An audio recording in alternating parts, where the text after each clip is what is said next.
Well, good afternoon. And that actually was part of the presentation. We'll come back to it. That was Ricky Skaggs actually singing one of Fred Rogers' songs. My name is Tobias Harkleroad, and I am formerly, I was a Catholic school principal, elementary school for many years, and a social studies teacher. Currently a Doctor of Educational Ministry candidate at Virginia Theological Seminary, which is one of the Episcopal, this is the largest Episcopal seminary in the United States. So if my presentation is a little weird, it is a scholarly presentation, but it's also from a social studies teacher who also happens to train at a seminary. So it might be a little bit different than you're used to, but that's okay. Because we're going to take a little tour in this, an experiential tour, because we want to be like Fred Rogers a little bit. And people don't really necessarily think of Mr. Rogers as from Appalachia, from the Appalachian Mountains, but the reality is he was Scots-Irish, multiple generations, Presbyterian, born in Latrobe, Pennsylvania, and his grandfather lived even after his grandfather also owned the McFeely Brickworks in Latrobe, which was the largest employer, but he lived out in the mountains.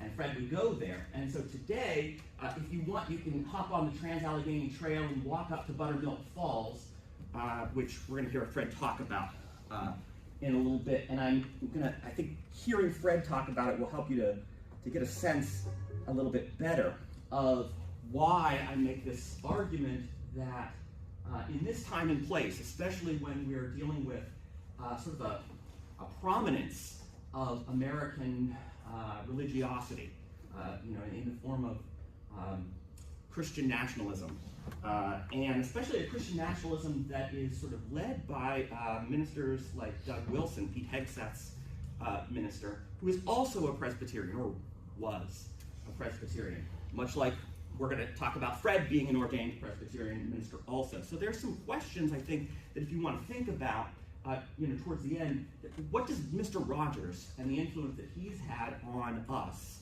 as a society, and being that his show ran from 1958 to 31 years, there's a cohort of about everybody from age 30 to 65 who has had some kind of influence from Fred Rogers. So taking a moment to say, who is this guy a little bit more than what his character was and what we might think about it, I think gives us some depth to where we are with American religiosity at this moment and where we could be, or where, I'll leave you those for your questions.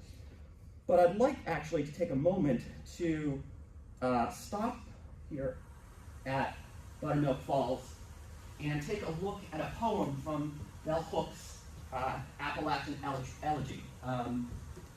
And I think that when we put these two together, there is maybe a good starting point. These are two people that are very prominent in American progressive thought, but I don't know that most people outside of maybe this part of the world really are fully aware of Bell Hook's connections to Appalachia, having grown up in Kentucky, having died at Berea College, or, again, Fred Rogers. This is literally, as he's going to tell us, where he spent a vast amount of his time on Sundays and the summers at his grandfather's place.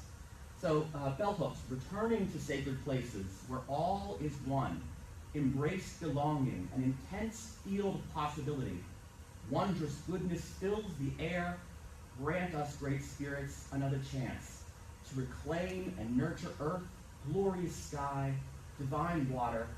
In every day, the blessing of weather, offering change, a constant passing of life into death and back again.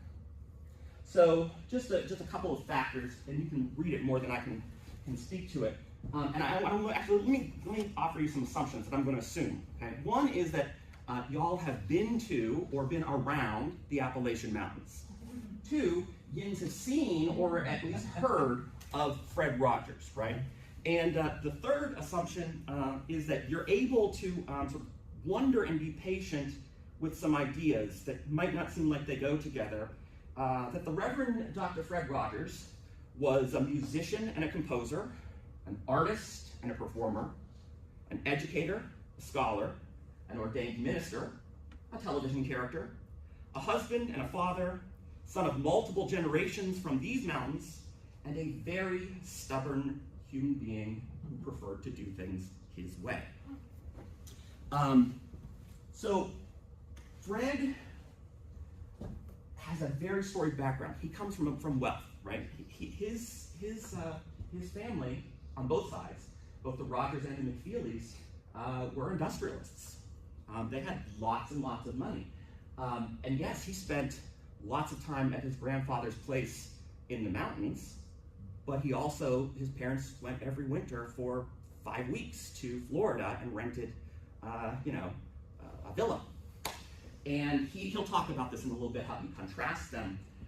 So he's a bit of an enigma, right? We've got a guy who started out in Dartmouth in college, but ended up going to Florida and getting a bachelor's in music. He is a full composer who's written operas, but most of us have never heard a Fred Rogers opera.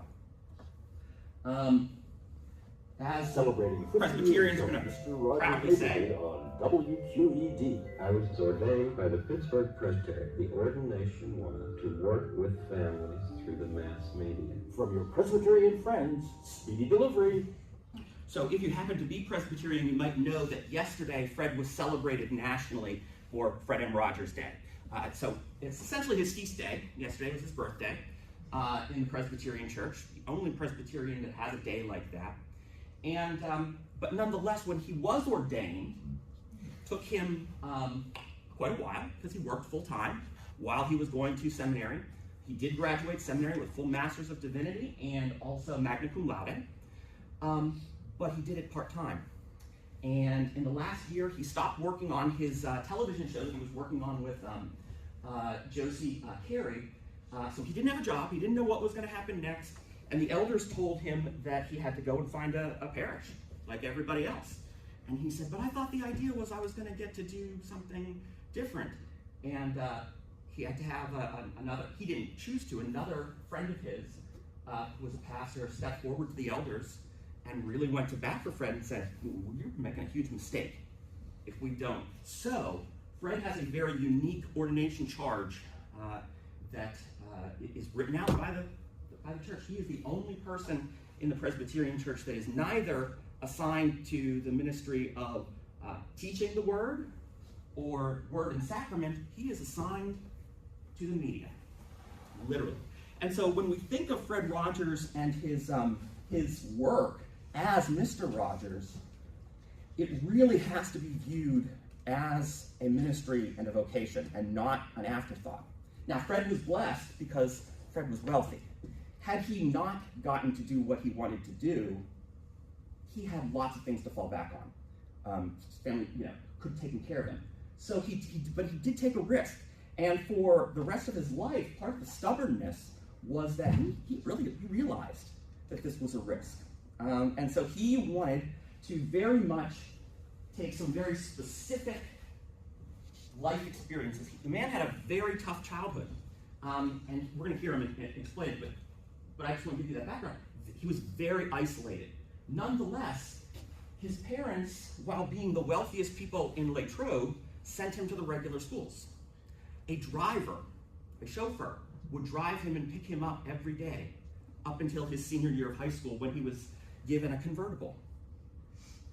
So on one hand, Fat Freddie, as he was called by his classmates for most of his childhood, was this nice person whose parents were supreme livers of charity in Latrobe. Like, they lived their Presbyterian faith, but they were also the bosses.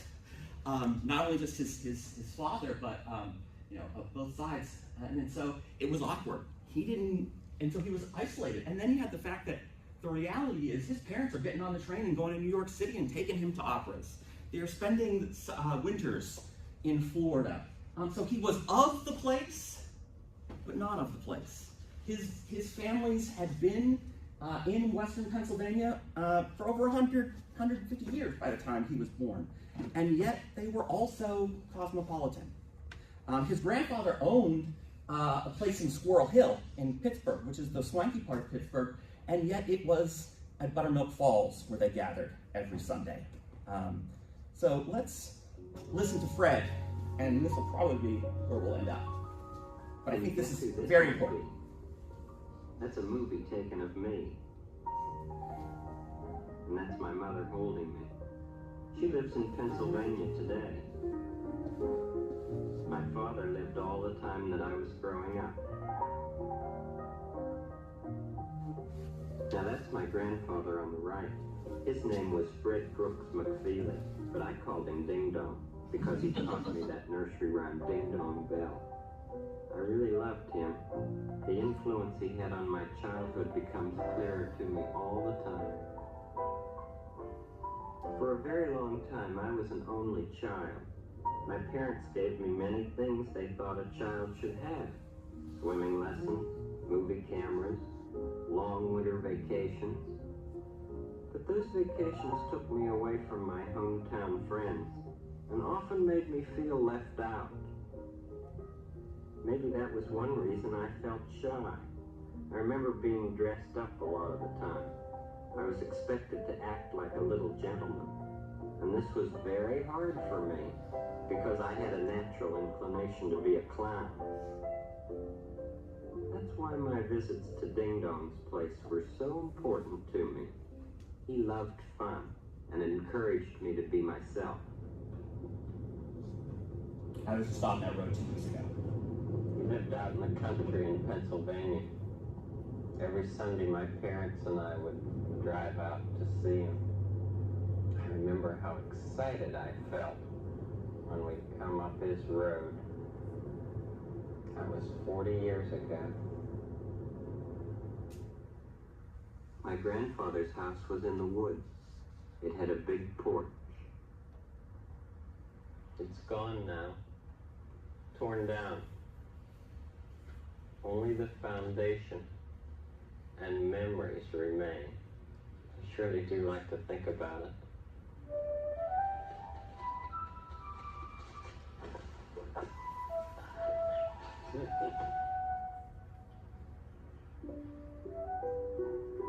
On hot summer days, I went to a very special place, a waterfall not far from the house. The water was fresh and cold. My skin tingled. I felt really happy. I looked at Ding Dong through the water. It was like looking at him through a curtain. He looked wonderful to me.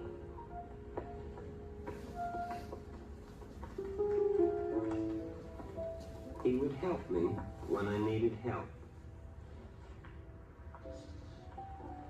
But he seemed to know when I was ready for him to let go.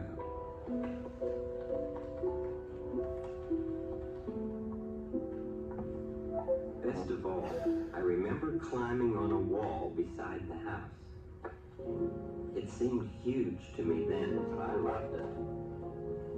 When I got to the top, I felt a lot taller. But my parents were afraid I might hurt myself and didn't want me to climb that wall. Somehow, Ding Dong always came to my support. Let the kid climb on the wall. He has to learn to do things for himself.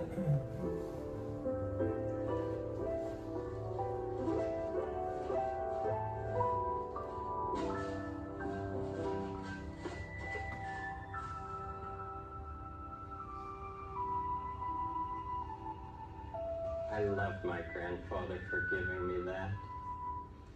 Let the kid climb on the wall. He has to learn to do things for himself.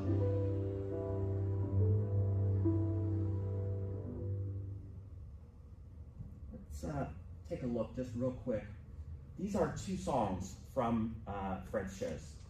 And I think the top one is particularly interesting when he says, you know, his grandfather's love, one of the most things he found to be most important.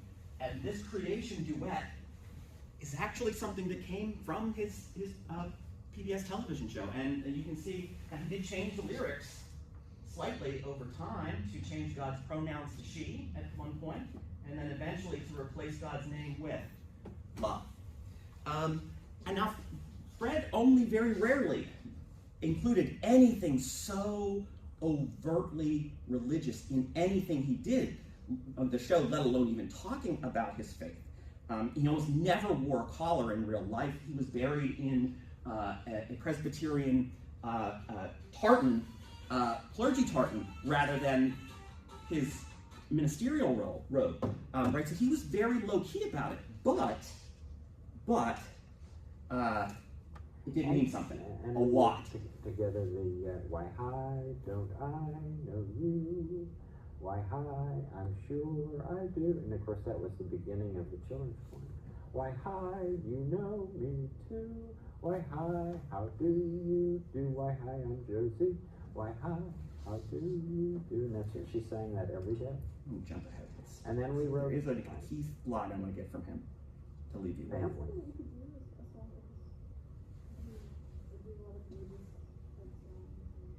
Not on public broadcasting now. I wouldn't think. I don't think that would be allowed. Back then, everything was possible. You know. In fact, we sang "Good Night God" on the Children's Corner at NBC on one of those Saturday programs, and they called us in and said, "We think it's better that you not mention God on the program." And I said, "Well, then I don't think we'll come back." And they had a lot of viewers for our program, so they rescinded that. But at any rate, you can be an agent of what's good and not have to be terribly direct about it. We have a song in the neighborhood that says, "There are many ways to say I love you. There are many ways to say I care about you. Many ways, many ways, many ways to say I love you."